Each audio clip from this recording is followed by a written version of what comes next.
Right, welcome back. Time for show business on the marketplace. As Ghana marks 68 years of independence, we turn attention to a key sector that has been a powerful driver of identity, influence, and economic potential, the creative industry.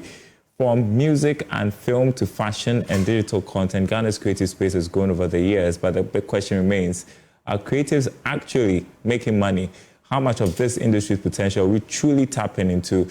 To break this down, I've been joined by Kenneth Auchidako, culture journalist, who has covered Ghana's entertainment and creative economy extensively, need I say. He joins me in the studio to discuss. So, Ken, nearly 7 decades after independence, give us an overview of the growth of the creatives industry. So, Daryl, first of all, belated Happy Independence Day. What are we celebrating? A lot of independence, okay, amongst others.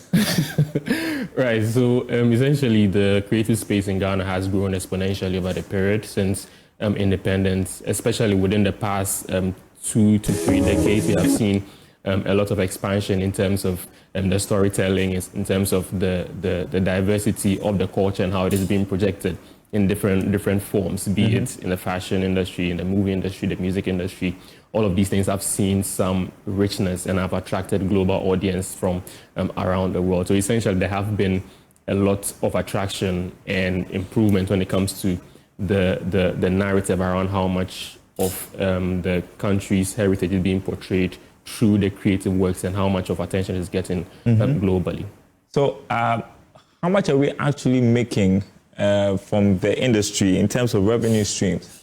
So that is where the challenge is, because even though we have, been doing this since independence, a lot of other countries have actually shown that there could be more in terms of the monetary gains, aside from the fact that Ghana is known very much for its cultural heritage, amongst other things. There's always the end game, which is also the ability for the creatives or the people who are applying those trades to be able to make some money out of that. And that is where it is lacking. So when it comes to monetization, it's a big problem that the industry is facing at the moment.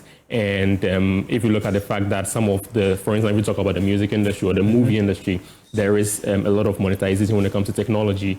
You'd find that there are a lot of platforms that the musicians are now using. Most of them are foreign-based platforms such as Spotify, Apple Music, among others. When it comes to the movie space, there is also Netflix, there's Amazon Prime, and all those things. There are also local platforms that are couched around the African narrative that are also, doing their best to be able to project the creative work from Africa into the world. But that is where the conversion of the creative work into money is becoming a problem. That is why the continent and Ghana as well is not making that much strides when it comes to the monetary aspect, even though the creatives are doing their best to put out good work. Talk to us a bit more about the challenges when it comes to monetization. The challenges are quite many. First of all, the frameworks when it comes to payment is a big problem, because when you look at some of these global platforms and streaming services, a lot of them have very streamlined mode of payments. For instance, if you would have to be on certain financial platforms to be able to do that. And so a lot of African countries, and Ghana, for instance, are not tuned towards some of those payment platforms. There are some strides being made in terms of the improvement of digitization and some of these payment platforms being more democratized, and governments also doing their best to also fit into that structure. And so the frameworks for those avenues to be explored are one thing. Also, when it comes to the fact that there are not much financial support when it comes to the industry as well, in terms of people investing and also government investing in the craft to be able to sell them worldwide, to be able to make a name and also make something out of it. Because no matter what you do, there needs to be that backing from where you're coming from. And so that is one of the only ways that the global scene is going to see you as very serious in terms of what you're doing. I have barely 30 seconds. What do we need to change?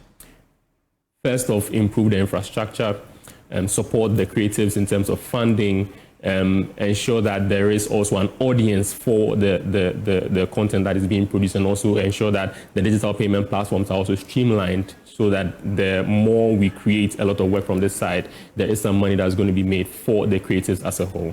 All right. You heard from culture journalist Kenneth Auchidako. Anyway, thank you for wishing me a happy Independence Day. There is more news on our website, myjournline.com/business. My name is Darryl Kwao. Thanks for watching. Enjoy your weekend. Goodbye.